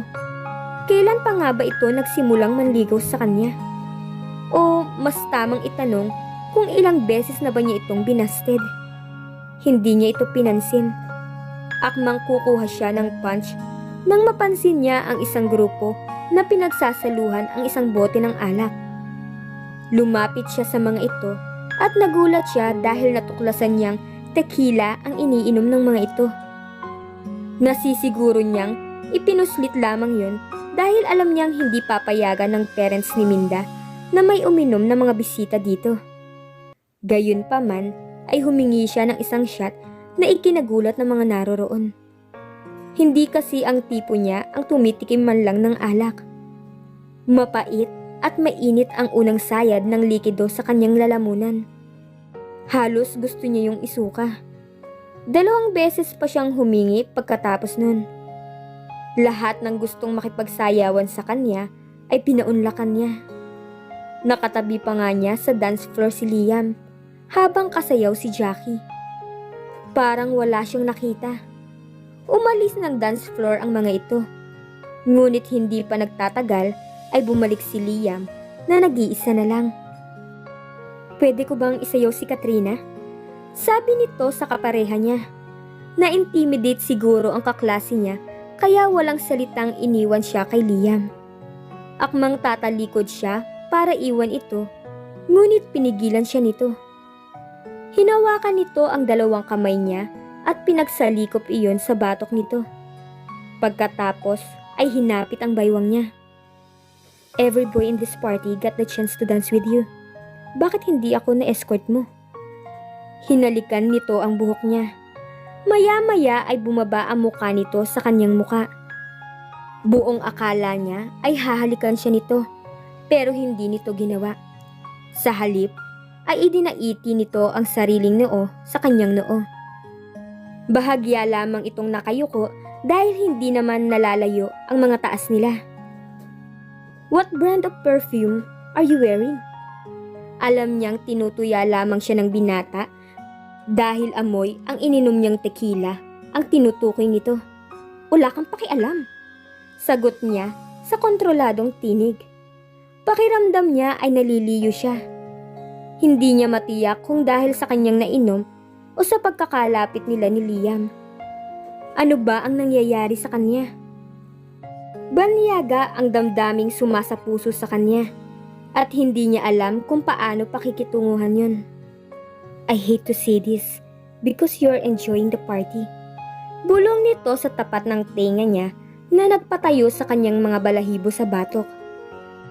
But we have to get out of here at exactly 12 o'clock, sweetheart. Sino ba ako sa palagay mo? Si Cinderella? Nagawa niyang sabihin. Wala akong karwahe, but I have Prince Charming dancing with me right now. Gusto sana niyang iduktong, ngunit agad niyang napigil ang sarili. Bahagiya siya nitong inilayo at tinitigan ang kanyang muka. You're prettier than her. Sinsero nitong sagot. Hindi niya inaasahan ang papuring iyon mula kay Liam. Ordinaryo na lamang sa pandinig niya kapag nakakatanggap siya ng mga compliments and praises. But no one had ever compared her to a heroine in a fairy tale. May kung anong humaplos sa puso niya. Girls at your age should be sleeping by now. Patuloy nito. Hindi na ako bata. She always gets annoyed when someone tells her that she is just a girl. Kapareho ito ng daddy niya na bata pa ang turing sa kanya. Natawa ito ng mahina. Pero hindi ka pa rin maituturing na adult. Dapat ay gatas ang iniinom mo instead of alcoholic beverages. Wika pa ng binata. Sumimangot siya at bahagyang ikiniling ang ulo. Sa ginawa niyang yon, ay may ilang hibla ng buhok na siyang tumabing sa kanyang muka. Dahil sa walang tigil niyang pagsayaw kanina, ay medyo nagulo ang pagkakaponitil ng kanyang buhok. Masuyo iyong hinawi ni Liam habang ang mga mata ay hindi inaalis sa mukha niya. Gusto niyang i-divert ang atensyon niya sa ibang bagay para huwag mapatitig sa gwapong mukha nito. Kung hindi niya gagawin yon, ay baka hindi na niya magawang pigilan ang urge na halikan nito. At kung hindi ko pa gustong umuwi, hamon ni Katrina. Yun lamang ang naisip niyang paraan para mawala ang kaba sa dibdib niya habang tinititigan siya nito.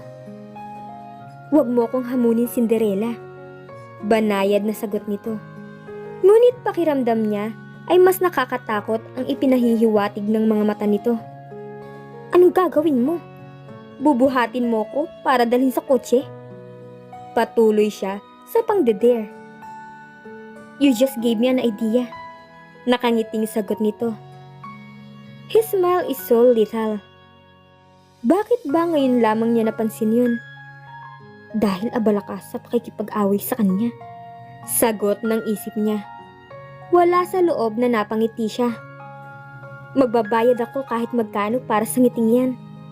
Amused na sabi ni Liam. You can't afford it. Nabiglang sagot niya. Huli na para bawiin yon dahil nakita niya ang unti-unting pagkawala ng ngiti nito. Tumigil ito sa mabagal na pag-indak at hinawakan siya sa kamay. Umalis sila sa gitna ng dance floor.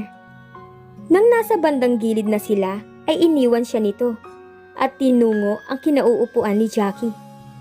Naiwan siyang nanlalaki ang mata. Katrina!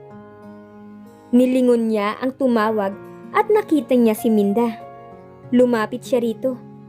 Pasensya ka na kung hindi kita masyadong naaasikaso. Paghingi nito ng paumanhin. It's okay, sagot niya. Ipinagpasalamat niyang dumating ang kaibigan dahil baka napaiyak siya. Napahiya siya sa ginawang pag-iwan sa kanya ni Liam. Though she doubted kung may nakapansin sa ginawa nito. Makakaganti din ako sa lalaking yun. Bulong niya sa sarili. Maya-maya pa ay muling may lumapit na kaklase sa kanya at hiniling na makasayaw si Katrina. Muli rin ay hindi siya tumanggi. Ayaw man niyang tingnan si Liam ay hindi niya mapigilan ang kanyang sarili. Manaka-naka ay sinusulyapan niya ito. Nang makita niyang tumayo ito kasunod ni Jackie ay gusto niya itong sundan. Halos alam na niya kung ano ang gagawin ng mga ito. Kiss and tell ang type ni Jackie at parang nag-e-echo pa sa tainga niya ang mga kwento nito. Not because she was interested to hear it, pero buong klase nila ay alam yun. Dati ay wala siyang pakialam kung sino man ang lalaking ikinekwento nito, pero hindi si Liam. Inaliw na lamang ni Katrina ang sarili sa pakikipagsayaw. Isang maharot na tugtugin ang kasalukuyang isinasayaw niya.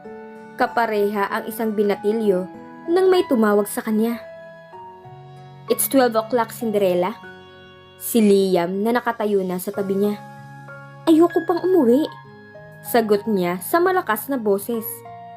Umeepekto na ang alak na ininom niya kanina. "Don't challenge me, young lady," matigas na wika nito. "Hey!" sabat ng kasayaw niya. "Hindi mo ba siya narinig? Ang sabi niya, ayaw niya pang umuwi. Can't you see we're dancing?" Inis na wika ng binatilyo. Tinapunan lamang ito ng matalim na tingin ni Liam. "Umuwi na tayo, Katrina Sinep." Naagaw na nila ang atensyon ng ilang sumasayaw na malapit sa kanila. "Kapag sinabi kong ayoko pang umuwi, ayoko pa. Why don't you sit there and wait for me?" Utos niya rito sa otoridad na tinig. Subalit nagkamali siya sa paggamit ng ganoong tono dahil lalo lamang nainis si Liam. Walang sabi-sabing binuhat siya nito at pinasan sa balikat. Hindi nito alintana ang malakas niyang pagbayo sa likod nito. Gusto niyang matunaw sa hiya. Almost everybody in their school was here. At siguradong nakita ng mga ito ang ginawa sa kanya ng Herodes na si Liam na to. "I'm sorry, Minda," narinig niyang sabi ng binata. "But I have to bring her home." Narinig niyang sumagot ang kaibigan. Pero hindi na niya yun naintindihan.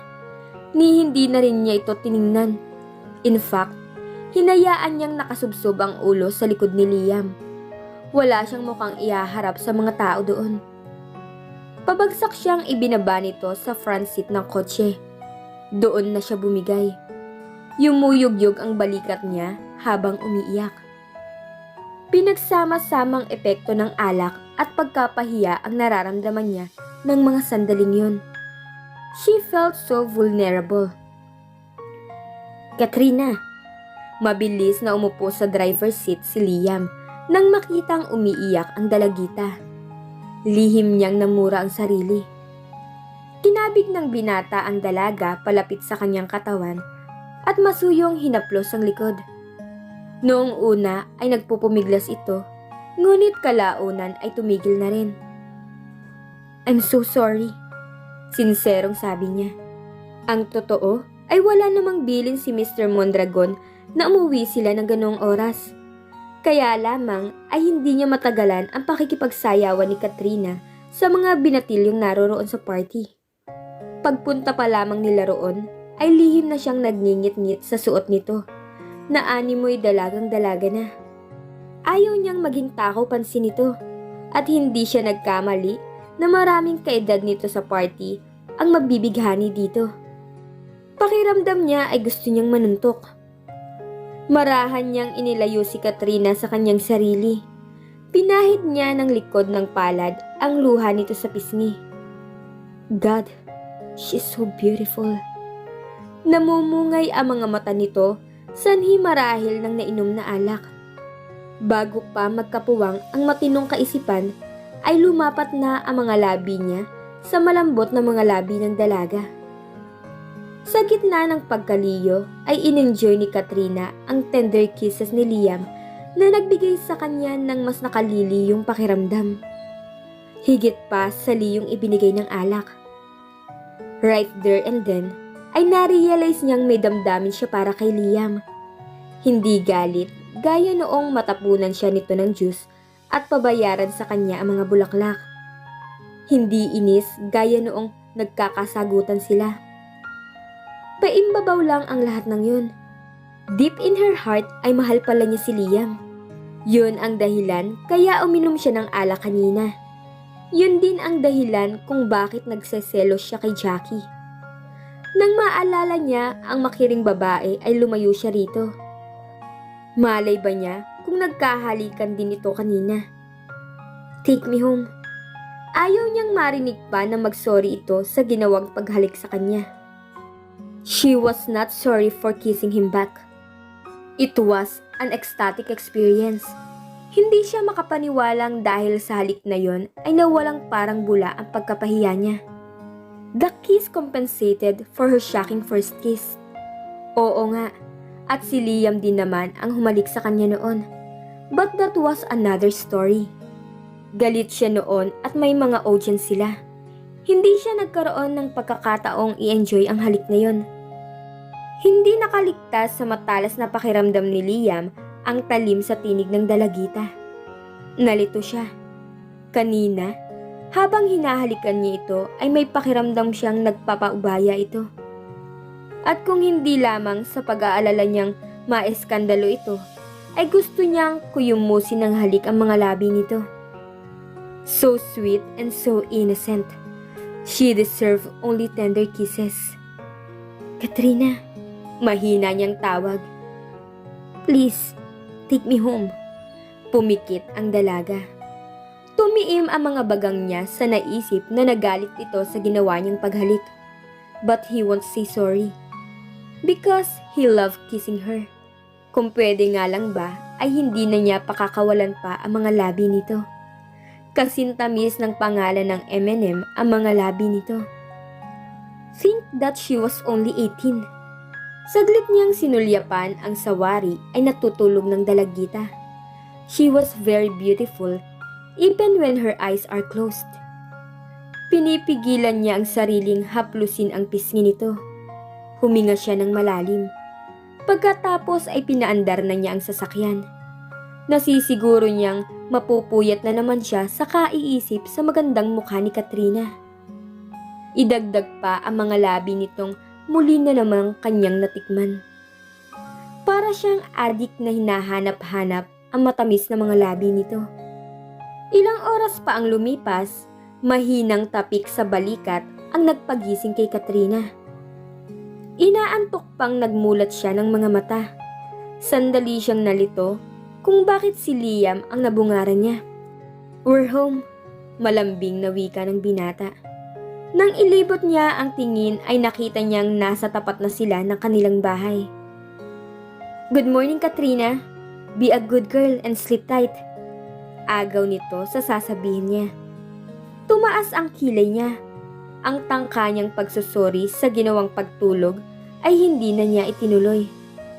Ni hindi siya nagpasalamat sa paghahatid niya dito. Bumaba na siya ng kotse at walang lingon na pumasok. Ilang minuto nang nakakaalis ang kotse ni Liam ay nananatili pa rin sa balkonahe si Lucas. Hindi mawala-wala ang ngiti niya sa mga labi. Alam niyang hindi si Katrina ang may kagustuhang umuwi at iwan ang party ng kaibigan nito. His daughter came home before 12:30 at nasisigurong kilala niya ang kanyang anak. She is a party goer. Kung paano napasunod ni Liam ang spoiled brat niyang dalaga ay wala siyang idea. Subalit nasisiyahan siya sa itinatakbo ng mga pangyayari. What a hunk! Kinikilig na sabi ni Minda. Dumayo pa ito sa kanilang bahay para lang makipagkwentuhan sa kanya, kahit na pareho silang napuyat kagabi. Magkaiba nga lamang ng dahilan ang kanilang pagkapuyat. Napuyat ito sa pag-e-entertain ng mga bisita nito. Samantalang siya ay napuyat sa kakaisip kay Liam. The thought of him made her smile. Parang nararamdaman pa niya ang mga halik nito. Nahaplos niya ang kanyang mga labi. Oh my God! He kissed you? Napakaswerte mo, friend! Tili ni Minda. Walang indikasyon sa tinig nito na nagtatanong. Sa halip ay kumpirmasyon ang naroroon. Don't scream, or my dad will be here any minute. Saway niya sa kaibigan. Nanlalaki ang mga mata nito. Bakas ang excitement sa mukha nito. Kailan kanya hinalikan? Humina ang boses nito sa huling binanggit. Kagabi. Mahina ring sagot niya. Kahit na pangalawang halik na ito niyon, ay mas gusto niyang isipin na ito ang una. Tama pa ang pakiramdam kong nag-iba na ang ihip ng hangin dito. I can smell romance instead of anger. Panunokso ni Minda. Hindi niya nagawang kontrahin ang sinabi nito. There was no way of denying it. Kahit hindi nakikita ang sarili, ay alam niyang obvious sa mukha niya ang pag-ibig na nararamdaman niya kay Liam. Lalo na sa kanyang mga mata. Oh, Katrina, you're glowing with love. Sabi nito habang nakatitig sa kanya. Ganun ba ako ka-obvious? Nahihiyang tanong niya. Baka nahalata rin yun ng daddy niya kaninang kumakain sila ng tanghalian. Kaya kakaiba ang ngiti nito sa kanya. Babae rin ako, Katrina, at best friend mo ko. Sagot nito. I don't know what to do, Minda. This feeling is so strange. I don't know how to deal with it. Nalilitong sabi ni Katrina. Iisang lalaki pa lamang ang minahal niya. At yun ay ang daddy niya. Ngayon naman ay si Liam. Pero, iba siyempre ang nararamdaman niyang pag-ibig para sa binata. Hinawakan nito ang kamay niya at bahagyang pinisil. Isa yung assurance mula dito. Love has its own way. Walang kahit na sino ang makakapagpigil nun, best. Maraming itinuturong bagay na hindi nakasanayan ng isang tao. But you don't have to learn so fast. You have all the time in the world at natitiyak kong tutulungan ka ni Liam in dealing with your feelings. Mahabang litanya nito. Ni hindi pa nga niya sinasabing mahal niya ako. Parang batang nagmamaktol si Katrina. Suddenly, a feeling of insecurity flowed in her. Natahimik si Minda. Maybe he's taking his time. Ilang linggo pa lang naman kayo magkakilala. Nahihiyang tiningnan niya ito. More or less 3 weeks and I'm already in love with him. Maging siya ay hindi makapaniwalang sa maikling panahon na yun ay mahuhulog siya sa binata. Natawa ito. Sa pag-ibig, there's no time frame, no boundaries, no inhibitions, and no reasons. Only feelings of being in love. The heartwarming feeling na sigurado akong nararamdaman mo ngayon para kay Liam. Minda, ngayon ko lang nalaman na kamag-anak mo pala si Balagtas. Biro niya dito. Ngunit sa kaibuturan ng kanyang puso ay ramdam niya ang sinasabi nito. Yes, a heartwarming feeling. He's so handsome. Para siyang isang prinsipe na pinasan ka sa balikat niya kagabi. Kung makikita mo lang sana ang mga inggit sa mga mata ng kababaihan sa party. Napangiwi siya. Only I am not a damsel in distress. Ginawa niya yun para pauwiin ako. Nalaman niya kanina mula sa daddy niya na wala itong ibinilin na oras ng pag-uwi nila ni Liam. Ayon pa rito, ay kampante ito kahit anong oras siya umuwi dahil ang kasama naman daw niya ay ang binata. Kung ano ang dahilan at pinilit siya ni Liam na umuwi ng maaga ay hindi niya alam. You've finally found your match. Nasisiyahang sabi ni Minda. Bumuntong hininga siya. She was thrilled and in love. Pero nakararamdam siya ng takot para dito. Inaamin niyang nakakuha na nga siya ng katapat. Hindi niya napapasunod si Liam gaya ng ginagawa niya sa ibang tao. She couldn't order him around. He was too sure of himself. An air authority seemed to surround him. Are you sure I can deal with this feeling? Tanong niya kay Minda. Insecurity was evident in her voice. Ikaw pa ba? Lahat naman ay kaya mo. Nakangiti na wika pa nito. Sabay silang nagtawanan ng kaibigan. At parehas pa silang kinikilig habang pinag-uusapan si Liam.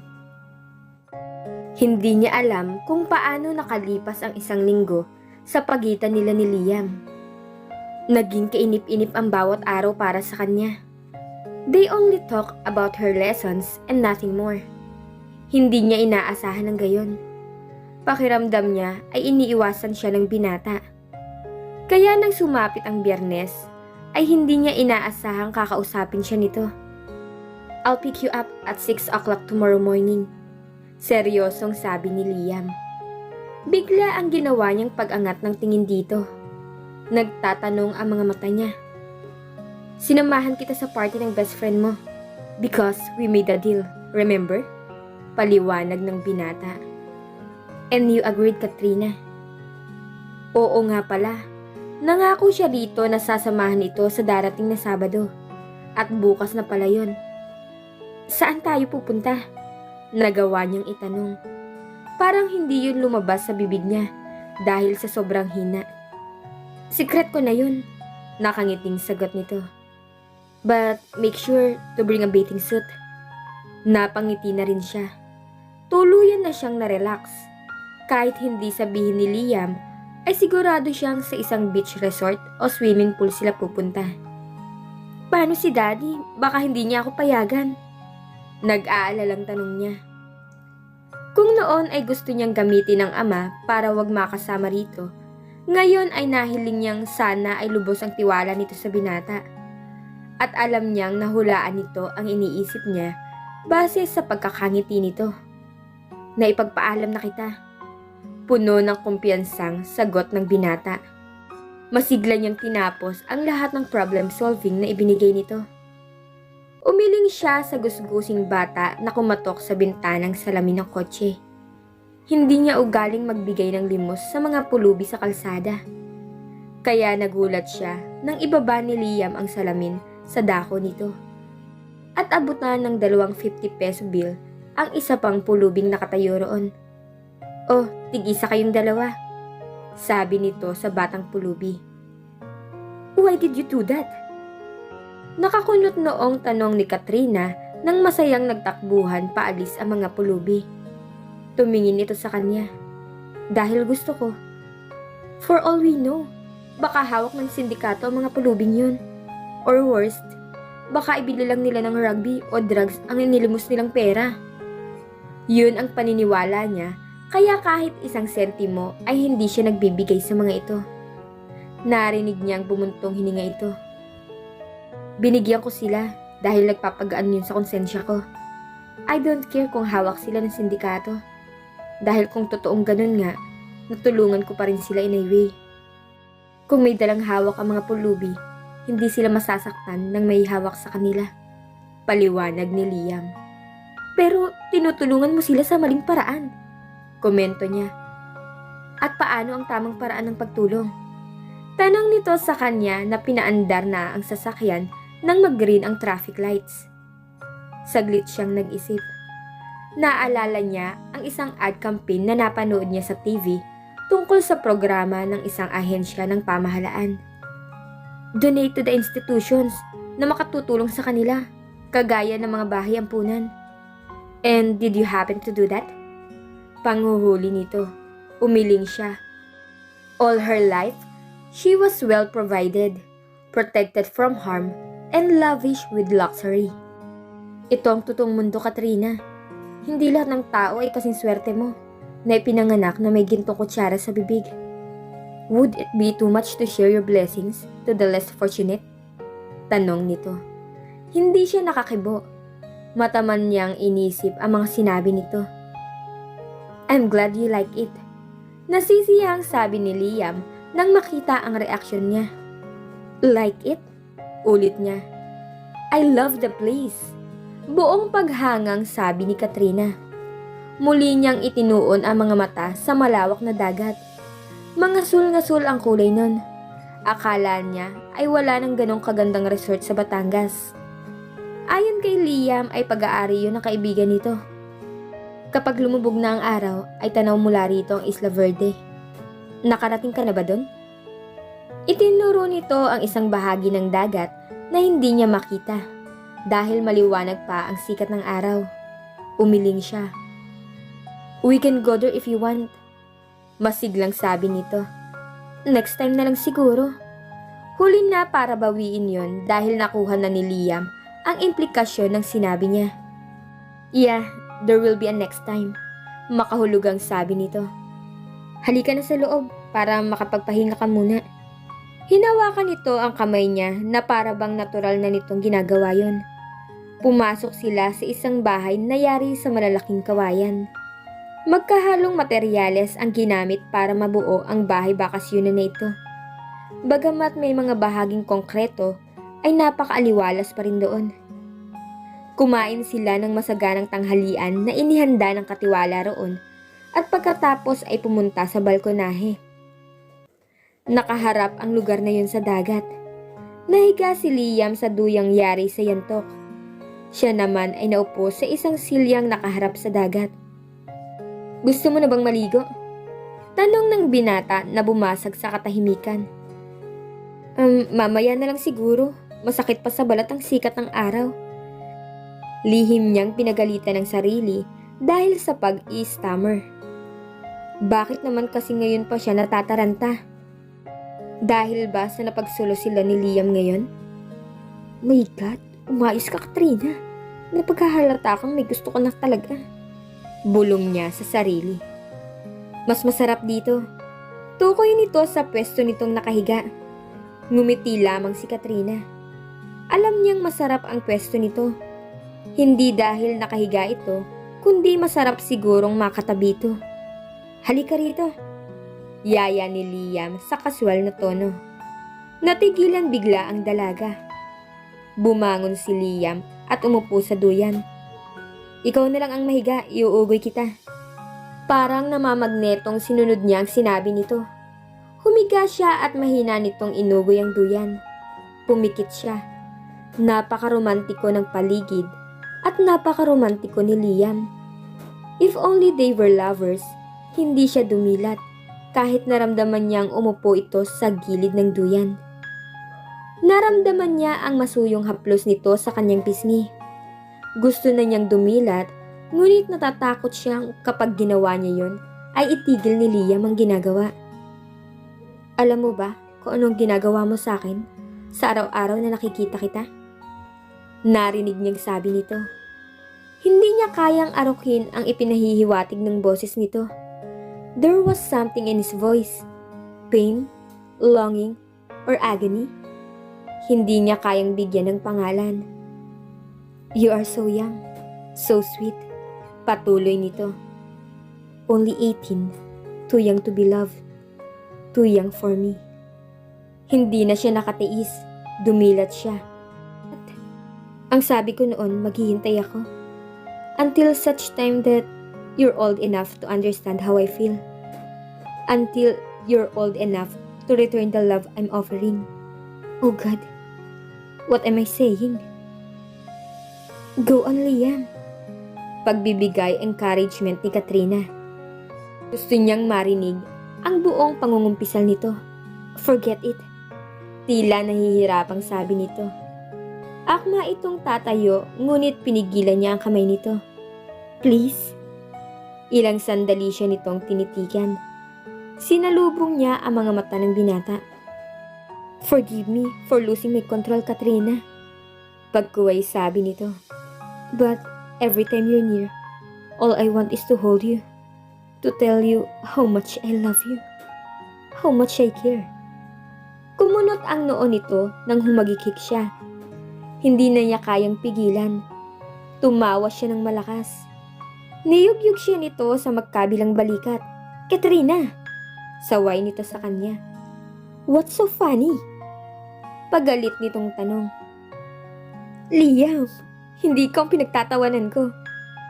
Paliwanag niya sa nangingislap na mga mata. I'm so happy. Marami nang nag-propose sa akin ng pag-ibig. Pero wala pang gumawa nun sa isang lugar na kasing ganda na kinaroroonan natin ngayon. Walang sino man sa kanila ang nagsabi ng mga sinabi mo. And honestly, Liam, I love your originality. Nakangiti na wika ni Katrina. Thanks for the comparison. Matabang nitong sabi. Bahagya itong sumimangot. Hey! Alanganing sabi niya. Nagagalit ka ba? Lumambot na uli ang ekspresyon ng mukha nito nang tumingin sa kanya. I'm sorry. You're young and I'm taking advantage. Sunod-sunod ang pag-iling niya. You're not taking advantage.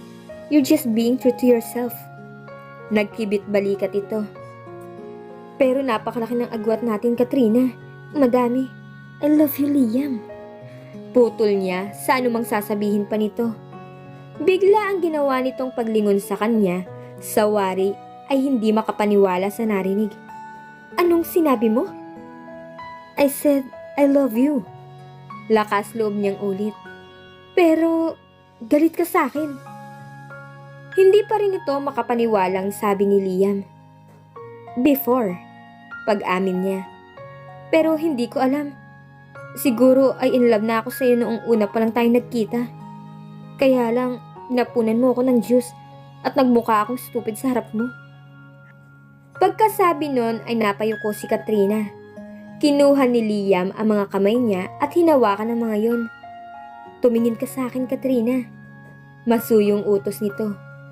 Nagtaas siya ng muka. Ulitin mong sinabi mo, Katrina.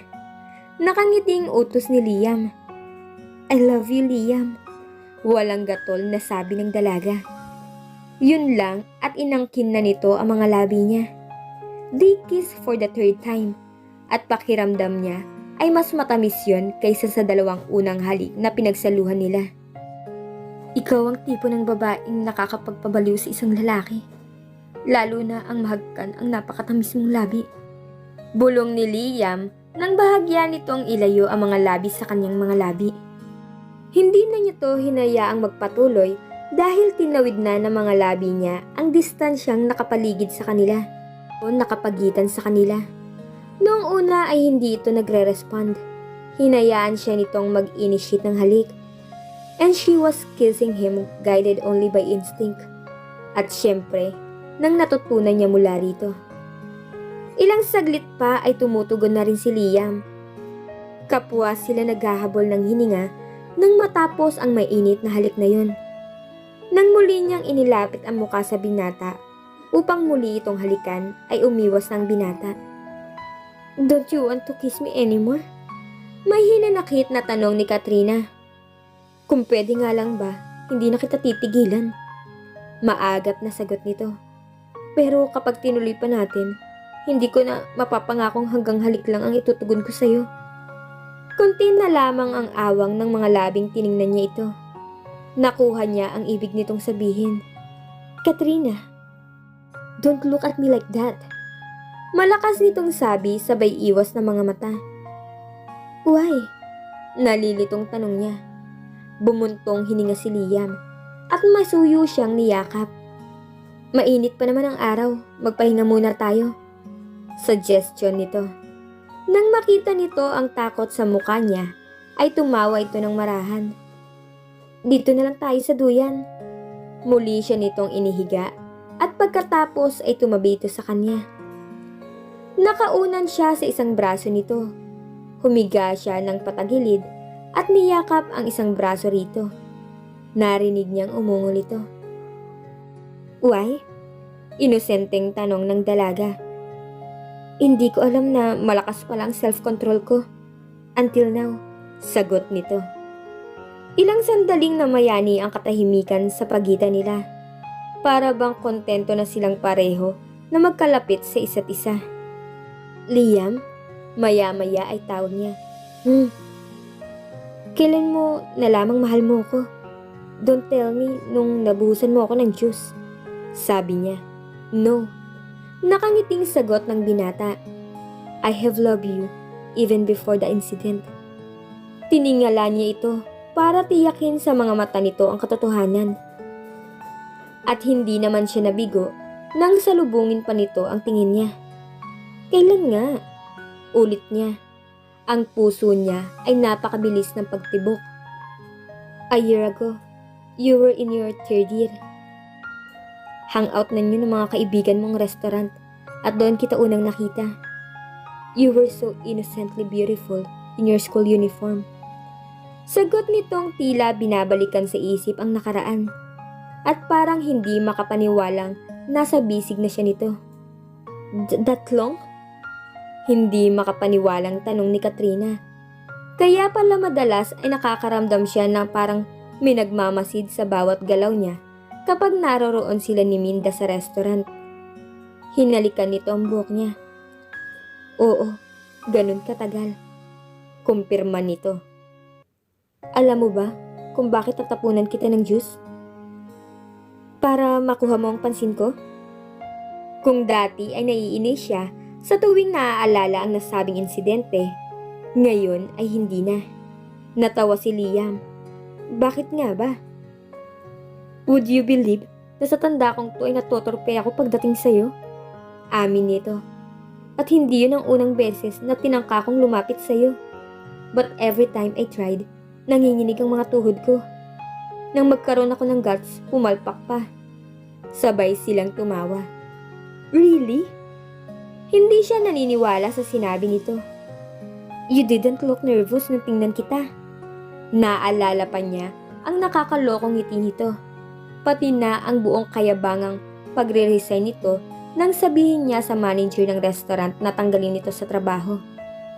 Well, I regained my self-confidence noong tingnan mo ko. Mula ulo hanggang paa. As if I'm a Greek god who stepped down from Mount Olympus. Nanunod yung sagot ni Liam. Kinurot niya ito sa tagiliran. Sino kaya sa ating dalawang conceited? I love you, Katrina. Buong pagmamahal na pahayag ng binata. Parang nagsikip ang dibdib niya sa kaligayahan. I love you too, Liam. Buong puso naman na wika ng dalaga. Mahal mo ko kahit na mas matanda ako sa iyo ng 7 taon. Paniniyak nito. Tumango siya. Boys of my age couldn't handle me. Besides, the romantic fool says that the age doesn't matter when it comes to love. Mahal mo ko kahit na mas mayaman ka? Tanong pa ng binata. I couldn't even afford your smile. Pagpapaalala nito sa sinabi niya noon. Lumabli siya. I really don't mind kung maalis man ang sinasabi mong gintong kutsara sa bibig ko. Natawa ito. Sinasabi mo lang yan ngayon because you're still young and in love. Kapag dumating ang panahong asin na lang ang inuulam natin, ay parang bulang mawawala ang pagmamahal na sinasabi mo. I know you'll be a good provider, Liam. Ilang taon pa naman bago ako makagraduate sa college. That will be enough time para makaipon ka. Buo ang tiwalang sagot ni Katrina.